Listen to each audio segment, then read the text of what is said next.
அனைவருக்கும் வணக்கம். இந்த வீடியோ நம்ம என்ன பார்க்க போறோம்னா ஜூன் மந்தோட கடைசி பகுதிக்கான கரண்ட் அஃபேர்ஸ் வந்து பார்க்க போகிறோம். முக்கியமான ஒரு 20 கேள்விகள் நம்ம பார்க்கலாம். நம்ம தொடர்ச்சியாக ஜனவரிலேருந்து வந்து பார்த்தீங்கன்னா நம்ம கரண்ட் அஃபேர்ஸ் வந்து கொடுத்துட்டு வரோம். ரைட்டா, நீங்கள் டிஎன்பிஎஸ்சி எக்ஸாம், போலீஸ் எக்ஸாம், வேறு ஏதாவது மெட்ராஸ் ஹைகோர்ட் எக்ஸாம், நீங்கள் எந்த ஒரு போட்டித் தேர்வுக்கு படிச்சதுனா கண்டிப்பாக ரிவிஷன் பண்ணுறதுக்கு ரொம்ப யூஸ்ஃபுல்லாக இருக்கும். ஸோ இது வந்து 2025 கரண்ட் அஃபேர்ஸ்னு சொல்லி தனியாக ஒரு பிளேலிஸ்ட்டு நான் வந்து கிரியேட் பண்ணியிருக்கேன். அதில் இருக்கக்கூடிய வீடியோக்களை செக் பண்ணி பாருங்கள்.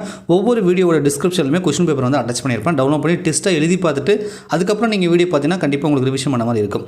இப்போ நீங்கள் பார்க்கக்கூடிய இந்த கொஸ்டின் பேப்பருக்கான பிடிஎஃப் லிங்க் இந்த வீடியோ டிஸ்கிரிப்ஷனில் அட்டாச் பண்ணியிருக்கேன். ஸோ நீங்கள் வந்து டவுன்லோட் பண்ணி டெஸ்ட்டை எழுதி பார்த்துட்டு அதுக்கப்புறம் உங்களுடைய ஆன்சர் வந்து நீங்கள் செக் பண்ணுங்கள். கண்டிப்பாக உங்களுக்கு ரிவிஷன் பண்ண மாதிரி இருக்கும். ஓகேங்களா? சரி, வாட்டர் பில் திட்டம் யாருக்கானது அப்படின்னு கேட்குறாங்க. ஸோ இந்த திட்டம் என்பது அரசு பள்ளி மாணவர்களுக்காக. ரைட்டா, ஏன்னா பள்ளிகளில் வந்து அந்த தண்ணி குடிக்கிறத வந்து ஞாபகப்படுத்தணும். தண்ணி குடிக்கணும். குழந்தைகள் வந்து பார்த்திங்கன்னா ஆரோக்கியமாக இருக்கணும். தண்ணி குடித்தா உடம்பு ஆரோக்கியமாக இருக்கும், ஞாபக சக்தி கூடுன்றாங்க. ஸோ வந்து நீரில் உடம்புல வந்து நீர் சத்து குறைபாடுனால வந்து பல்வேறு வியாதிகள் வருது இல்லையா?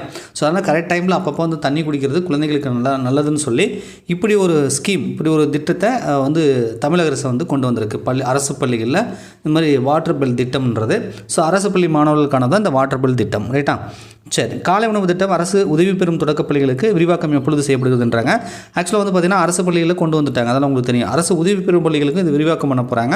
அது வந்து பார்த்திங்கன்னா ஜூலை 15, 2025 கொண்டு வர போகிறாங்க. ரைட்டா, உங்களுக்கான கேள்வியும் இதிலிருந்து தான் வந்து கேட்கப்படுது. என்ன அப்படின்னா, இந்த ஜூலை 15 என்பது ஒரு முக்கியமான தலைவரோட நிறைய குழு கொடுத்தோன்னா சரி நீங்கள் கண்டுபிடிச்சிருவீங்க. இது ரொம்ப ஈஸி தான். சரி, இருந்தாலும் நான் சொல்லிடுறேன். ரைட்டா, சரி பரவாயில்ல, நீங்களே கண்டுபிடிச்சிக்கோங்க. அதாவது ஜூலை 15 ஒரு முக்கியமான தலைவரோட நம்ம தமிழகத்தை ஆண்ட முன்னாள் முதலமைச்சரோட ஒரு பிறந்த நாள். ரைட்டா, ஸோ அவருடைய பெயர் தெரிஞ்சதுன்னா கமெண்ட்ஸில் சொல்லுங்கள். அது மட்டும் இல்லாமல் ஜூலை 15 வந்து நம்ம என்ன தினமாக வந்து தமிழகத்தில் அனுசரிக்கிறோம் அப்படின்றது தெரிஞ்சாலும் கமெண்ட்ஸில் கமெண்ட் பண்ணுங்கள். ரைட்டா, காலை உணவு திட்டம் வந்து எப்போ கொண்டு வந்தாங்க ஃபஸ்ட்டு அரசு பள்ளிகளுக்கு பார்த்தீங்கன்னா அதுவும் தெரிஞ்சு வச்சுக்கோங்க. அதுவும் 15 தான். ஆனால் மாதம் வந்து 15/9/2022 அறிஞர் அண்ணா பிறந்த தினத்தில் ஃபஸ்ட்டு அரசு பள்ளிகளை மதுரையில் வந்து தொடங்கி வந்து கொண்டு வந்திருப்பாங்க 15/9.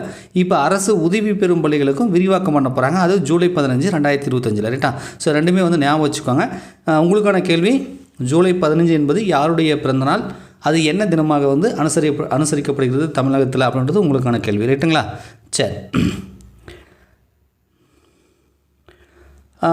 NAVYA அதான் நவ்யா திட்டம்னுவாங்க. இது வந்து யாருக்கானது அப்படின்றாங்க. ஸோ இந்த திட்டம் பார்த்திங்க அப்படின்னா 16 முதல் 18 வயதுக்கான பெண்களுக்கு, அதாவது பார்த்திங்க அப்படின்னா ஒரு 10ஆம் வகுப்பாவது குறைந்தபட்சம் படிச்சுட்டு ஸோ அதுக்கப்புறம் வந்து அவங்களுக்கு வந்து ஸ்கில் டெவலப்மெண்ட், அதாவது பயிற்சி கொடுக்குறது, சுய தொழில் செய்கிற மாதிரி வந்து பார்த்திங்கன்னா அவங்களுக்கு பயிற்சி கொடுக்கக்கூடிய ஒரு சென்ட்ரல் கவர்மெண்ட்டோட ஒரு ஸ்கீம் தான் இது. ரைட்டா, 16 to 18 வயசு குறைந்தபட்சம் 10ஆம் வகுப்பு முடிச்சுட்டு இருக்கிற அது என்ன சொல்கிறாங்கன்னா இளைய வளரிளம் பருவ பெண்கள் அப்படின்னு சொல்கிறாங்க. ரைட்டா, ஸோ அவங்களுக்கானது. ஓகேங்களா?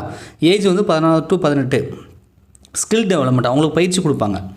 செக் குடியரசில் நடந்த ஆஸ்ட்ராவா கோல்டன் ஈட்டி எறிதல் போட்டியில் 85.29 மீட்டர் தூரம் ஈட்டி எறிந்து நீரஜ் சோப்ரா என்ற பதக்கம் வென்றாங்க. அவர் ஃபஸ்ட்டு பிளேஸ் தான் வந்தார். ஸோ தங்கம் மெடல் வந்து வாங்கியிருப்பார். ரைட்டா, ஸோ ஏற்கனவே பார்த்தா ஒலிம்பிக்கில் 2 பதக்கங்கள் வந்து நம்ம இந்தியாவுக்கு வந்து வாங்கி கொடுத்துருக்காரு. ஓகேங்களா? ஸோ அதையும் வந்து ஞாபகம் வச்சுக்கோங்க. அடுத்தது கொஷின் பார்க்கலாம். இந்திய அரசமைப்பு படுகொலை தினம் கண்டிப்பாக அதெல்லாம் உங்களுக்கு தெரிஞ்சிருக்கும். ஜூன் 25 1975 இந்திரா காந்தி அம்மையார் பீரியடில் வந்து பார்த்திங்கன்னா எமர்ஜென்சி பீரியடு கொண்டு வந்திருப்பாங்க. அது மட்டும் இல்லாமல் இந்திய அரசமைப்பில் நிறைய மாற்றங்கள் வந்து கொண்டு வந்திருப்பாங்க இல்லையா? ஸோ அந்த தினத்தை தான் நம்ம வந்து இந்திய அரசமைப்பு படுகொலை தினம் அப்படின்னு சொல்லி நம்ம அனுசரிக்கிறோம். ரைட்டா, ஜூன் 25 அப்படின்றத தெரிஞ்சு வச்சுக்கோங்க.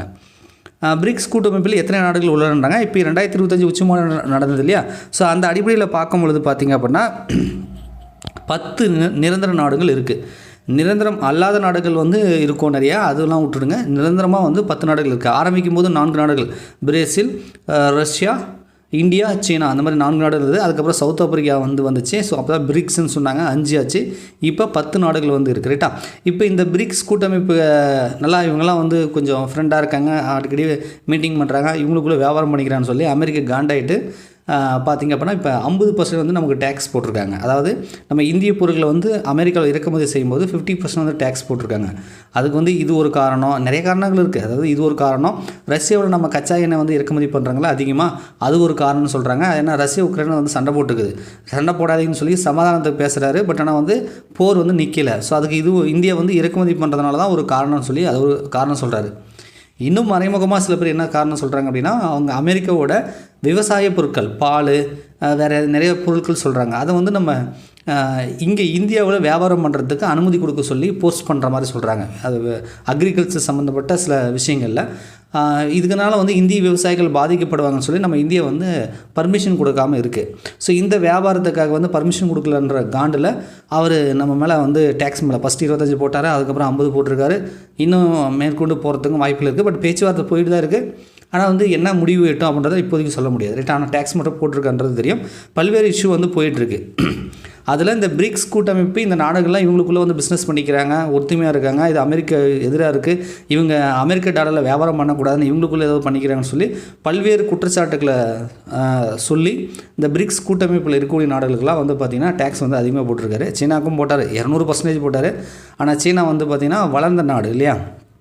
ஸோ அவங்க வந்து இவங்க மேலே டேக்ஸ் போடுறேன்னு சொல்லி போட்டு அதுக்கப்புறம் பேச்சுவார்த்தையில் கொஞ்சம் காம்ப்ரமைஸ் பண்ணிட்டாங்க. பட் இந்தியா வந்து இன்னும் வந்து பண்ணாமல் இருக்குது, பேச்சுவார்த்தை பண்ணிகிட்டு இருப்பாங்க. ரைட்டா. ஸோ அந்த செய்தியில் அப்புறம் பார்த்துக்கோங்க. இப்போ பிரிக்ஸை பற்றி அந்த செய்திகள் அடிக்கடி டிவியில் நியூஸ் பேப்பர்லாம் உங்களுக்கு வந்துகிட்டே இருக்கும்னு நினைக்கிறேன். ஸோ அதனால் வந்து பிரிக்ஸ் கூட்டமைப்பை பற்றி நல்லா தெரிஞ்சு வச்சுக்கோங்க. ஓகேங்களா.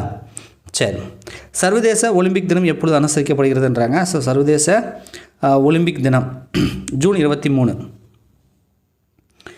2025 ஆண்டுக்கான நிலையான வளர்ச்சி குறியீடு SDG இந்தியா வகிக்கும் இடம் என்னன்றாங்க. 167 நாடுகள் பட்டியலில் இந்தியா வந்து பார்த்திங்கன்னா 99வது இடம் வந்து பிடிச்சிருக்கு. நிலையான வளர்ச்சி குறியீடில் 2025 ஆண்டுக்கு 99வது இடம். ரைட்டா. இதே 2024 என்ன சார் இருந்துச்சு அப்படின்னா அப்போ வந்து 109வது இடத்துல இருந்தோம். 109, இப்போ 99வது பிளேஸில் நம்ம இருக்கிறோம். ரைட்டா. சரி, காப்பி ஏற்றுமதியில் இந்தியா உலகளவில் எத்தனையாவது என்றாங்க. உற்பத்தி லெவலில் வேறு, ஏற்றுமதி என்பது வேறு. ரைட்டா. ஸோ நாம் ஏற்றுமதியில் 5வது இடத்துல இருக்கிறோம். 5வது இடத்துல ஏற்றுமதியில் இருக்கிறோம். இதே உற்பத்தின்னு வந்துச்சுன்னா, காப்பி உற்பத்தினா அது 7வது இடம். ஏற்றுமதிக்கு 5வது இடம், உற்பத்தியில் 7வது இடம். நம்ம இந்தியாவுக்குள்ளே எது ஃபஸ்ட் இடம்னா கர்நாடகா வந்து காப்பி உற்பத்தியில் முதலிடத்தில் இருக்குது. ஓகேங்களா. தமிழ்நாட்டில் மாற்றுத்திறனாளிகளுக்கு பதவி உயர்வு இடஒதுக்கீடு சதவீதம் எவ்வளோன்றாங்க. ஸோ உங்களுக்கு தெரிஞ்சிருக்கும், 4% வந்து கொடுத்துருக்காங்க, 4%. IEP நிறுவனம் வெளியீடு உலகளாவிய அமைதி குறியீடு GPIன்னு சொல்லுவாங்க. இந்தியா எத்தனையாவது இடம் வந்து வகிக்கிறதுன்றாங்க. இதுக்கு மொத்த நாடுகள் பார்த்திங்கன்னா 163. ரைட்டா. 163 நாடுகள். இதில் நம்ம இந்தியா வகிக்கக்கூடிய இடம் பார்த்திங்கன்னா 115வது இடம். 115வது இடத்துல இருக்குது. இதே 2024 எத்தனாவது இடம் வந்துச்சுன்னா 116. எப்போ 2024 116, இப்போ நம்ம 115 இருக்கிறோம். ரைட்டா. சரி, ஆப்ரேஷன் மிட்நைட் ஹேமர் என்ற பெயரில் ஈரானை தாக்கிய நாடு எதுன்றாங்க. ஸோ ஈரான் மேலே வந்து பார்த்திங்கன்னா அமெரிக்கா, அதாவது இஸ்ரேலும் ஈரானுக்கும் சண்டை. ரைட்டா. அது சண்டை வந்து வேணுமுன்னே இவங்க வந்து சண்டை போட்டது. இஸ்ரேல் வந்து வேணுமுன்னே ஈரான் மேலே வந்து போர் தொடுத்தாங்க. அது காரணம்னா அவங்க அணு ஆயுதம் தயாரிக்கிறாங்க, எங்களுக்கு வந்து அச்சுறுத்தல் இருக்குன்னு சொல்லி அவங்க ஒரு காரணத்தை யூஸ் பண்ணி சண்டை போட்டாங்க. அதில் வந்து அந்த அணு ஆயுதம் அந்த தயாரிக்கிறாங்களே, செறிவு ஊட்டுறாங்க இல்லையா, அதை வந்து அவங்க வந்து கீழே பூமிக்கு அடியில் சுரங்கமாக வந்து அமைச்சு வந்து பண்ணிகிட்டு இருக்காங்க. அதுக்கான குண்டை போடணும்னு சொல்லி அமெரிக்காவை இழுத்து விட்டு அமெரிக்கார் வந்து குண்டு போட்டாப்புல. அதெல்லாம் உங்களுக்கு தெரிஞ்சிருக்கும். ரைட்டா. ஆப்ரேஷன் மிட்நைட் ஹேமர் அப்படின்ற அது ஒரு பேர். ரைட்டா. சரி, இது வந்து அமெரிக்கா தான் வந்து ஈரான் மேலே இந்த மாதிரி ஒரு ஆப்ரேஷன் மிட்நைட் ஹேமர் அப்படின்னு சொல்லி போர் தொடுத்தது. போர்னு சொல்ல முடியாது, அந்த குண்டு வந்து போட்டது. ரைட்டா. தாக்கிய நாடு. பாரிஸ் டைமண்ட் லீக் போட்டியில் 2025 நீரஜ் சோப்ரா வென்ற பதக்கம் என்னன்றாங்க. ஏற்கனவே ஒன்று பார்த்துருப்பீங்க, இப்போ இன்னொன்று. ரைட்டா. இது வந்து பார்த்திங்கன்னா பாரிஸ் டைமண்ட் லீக்னு சொல்கிறாங்க. இதில் வந்து 88.16 மீட்டர் வந்து ஈட்டி எரிஞ்சிருக்காரு. ரைட்டா. ஸோ இதுலேயுமே அவர் வந்து பார்த்திங்கன்னா தங்கப்பதக்கம் வந்து வாங்கியிருக்காரு. ரைட்டா. அடுத்தது the one cricket my life மோர் என்ற சுயசரிதை நூலை எழுதியவர் யாரை பண்ணுறாங்க, வந்து சகீர் தவான். கிரிக்கெட்டில் இருப்பார் இல்லையா, அவர் தான். தேசிய புள்ளியியல் தினம் எப்பொழுது அனுசரிக்கப்படுகிறது அப்படின்றாங்க. இது வந்து பார்த்திங்கன்னா PS மகளனோபிஸ் பிறந்த தினம் அப்படின்னு ஒருத்தர் இருப்பார், பார்த்துருப்பீங்க இல்லையா. ஸோ அவர் தான் வந்து நம்ம இந்தியாவுக்கு புள்ளியில் ஒரு தந்தை அப்படின்னு சொல்லக்கூடியவர். அவருடைய பிறந்த தினத்தை நம்ம அனுசரிக்கிறோம். ஸோ தேசிய புள்ளியியல் தினம் அப்படின்றது ஜூன் 29. இந்தியா எந்த நாட்டிடம் இருந்து அதிக கச்சா எண்ணெய் இறக்குமதி செய்கிறது? நான் தான் சொன்னேன் இல்லையா, பிரிக்ஸ் இந்த 50% டேக்ஸ் போட்டிருக்காரு அமெரிக்கா போட்டிருக்காங்க நமக்கு அப்படின்னு சொல்லி. ஸோ அதுக்கு வந்து காரணம் என்னென்னா, அதிக கச்சா எண்ணெய் வந்து நம்ம வந்து கிட்டத்தட்ட 30% மேலே ரஷ்யா கிட்ட மட்டுமே நம்ம இறக்குமதி பண்ணுறோம். இந்த கொரோனா பேண்டமிக்லேருந்து அதுக்கப்புறம் உக்ரைன் ரேஸ், அதாவது பார்த்திங்கன்னா அமெரிக்காவுக்கும் ரஷ்யாவுக்கும் ஆகாது, பெரிய பிஸ்னஸ்லாம் அவங்க பண்ணுறது கிடையாது. ஸோ நிறைய தடைகள், பொருளாதார தடைகள்லாம் ரஷ்யா மேலே பண்ணியிருக்காங்க. நிறைய நாடுகள், அதாவது ஐரோப்பிய கூட்டமைப்பில் இருக்கக்கூடிய நாடுகள்லாம் பார்த்திங்கன்னா ரஷ்யா கிட்ட எண்ணெய் வாங்குறதில்ல. ஸோ அதனால் வந்து ரஷ்யா வந்து பார்த்திங்கன்னா வியாபாரம் பண்ணுறதுக்கு சீனா நம்ம இந்தியாவை யூஸ் பண்ணிக்கிறாங்க. குறைந்த விலையில், மார்க்கெட் ரேட்டை விட குறைந்த விலையில் வந்து கச்சா எண்ணெய் நம்ம கொடுக்குறதுனால ஸோ நாம் வந்து அங்கே அதிகமாக இறக்குமதி வந்து பண்ணுறோம். ரைட்டா? அதுலேயும் ஒரு குற்றச்சாட்டு இருக்குது. என்ன அப்படின்னா, நாம் இறக்குமதி பண்ணி சுத்திகரித்து நம்ம நாட்டில் கொடுக்காம நம்ம ஐரோப்பிய யூனியனில் வந்து அதிக ரேட்டுக்கு விற்கிறோம், பிஸ்னஸ் பண்ணுறோன்னு சொல்லியும் அமெரிக்க அதிபர் வந்து குற்றச்சாட்டு வந்து சொல்லியிருக்காரு. ரைட்டா? ஸோ நம்ம வந்து அதிகமாக கச்சா எண்ணெய் வந்து இறக்குமதி பண்ணுறது வந்து ரஷ்யா கிட்ட தான். ஸோ ரஷ்யா என்பதே சரி. ஐக்கிய நாடுகள் பொது சபை தினம் எப்பொழுது அனுசரிக்கப்படுகிறது?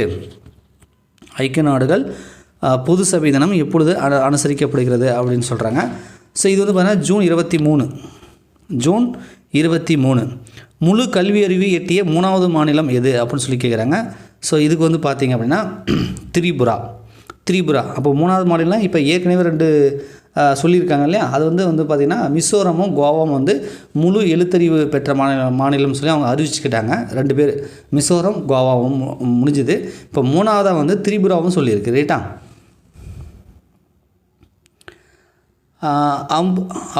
அம்புபச்சா, அது ஒரு திருவிழா. ரைட்டா? அம்புபச்சா மேளா திருவிழா எந்த மாநிலத்தில் கொண்டாடப்படுகிறதுன்றாங்க. ஸோ இது வந்து பார்த்திங்கன்னா அஸ்ஸாம் மாநிலத்தில் கொண்டாடக்கூடிய ஒரு பண்டிகை. காற்றாலை சூரிய ஒளி மின்சார உற்பத்தியில் ஜெர்மனியை பின்னுக்கு தள்ளி இந்தியா எத்தனையாவது இடம் பிடித்துள்ளது? ஏற்கனவே பார்த்துருப்பீங்க, ஜப்பானை பின்னுக்கு தள்ளி இந்தியா 3வது இடத்துக்கு பொருளாதாரத்தில் போயிடுச்சு அப்படின்னு சொன்னாங்க. இப்போ வந்து பார்த்திங்கன்னா ஜெர்மனியை பின்னுக்கு தள்ளி சூரிய ஒளி மின்சாரம், காற்றாலை மின்சாரம் இருக்குது இல்லையா, ஸோ இந்த மின்சார உற்பத்தியில் நம்ம இந்தியா எத்தனாவது இடத்துக்கு போயிருக்கு அப்படின்றத கேட்குறாங்க. ரைட்டா? ஸோ இது எத்தனாவது இடம்னா, இதுவும் வந்து 3வது இடம். 3வது இடத்துக்கு வந்து ஜெர்மனியை பின்னுக்கு தள்ளி நம்ம வந்து போயிருக்கிறதா வந்து சொல்கிறாங்க. ரைட்டா? உங்களுக்கான கேள்வி ஏற்கனவே கேட்டதாக இன்னொரு டைம் நான் சொல்லிடுறேன். அதாவது என்னென்னா, இந்த அரசு உதவி பெறும் பள்ளிகளுக்கு வந்து முதலமைச்சரோட காலை உணவு திட்டத்தை வந்து விரிவுபடுத்துகிறாங்க. எப்போ? ஜூலை 15, 2025 அது பண்ணிட்டாங்க. இப்போ நீங்கள் ஆகஸ்ட்டில் தான் வீடியோவை பார்க்குறீங்க. ரைட்டா? நம்ம ஜூன் மாதம் கரண்ட் அஃபேர்ஸில் பார்க்குறோம், ஜூலையில் தொடங்க போகிறாங்கன்னு சொல்லி. ஆனால் வீடியோ வந்து ஆகஸ்ட்டில் தான் நான் கொடுக்குறேன். ஸோ தொடங்கிட்டாங்க. ரைட்டா? இந்த ஜூலை 15 என்பது யாருடைய பிறந்த நாள்? அது மட்டும் இல்லை, இந்த ஜூலை 15 நம்ம தமிழகத்தில் என்ன தினமாக நம்ம அனுசரிக்கிறோம் அப்படின்றதா உங்களுக்கான கேள்வி. விடை தெரிஞ்சதுன்னா கமெண்ட்ஸில் கமெண்ட் பண்ணுங்கள். வீடியோ பிடிச்சா மறக்காமல் லைக் பண்ணுங்கள். ஸோ அடுத்தது நம்ம ஜூலை மாதத்துக்கான கரண்ட் அஃபேர்ஸ் வந்து நம்ம பார்க்கலாம். ஓகேங்களா? நன்றி, வணக்கம்.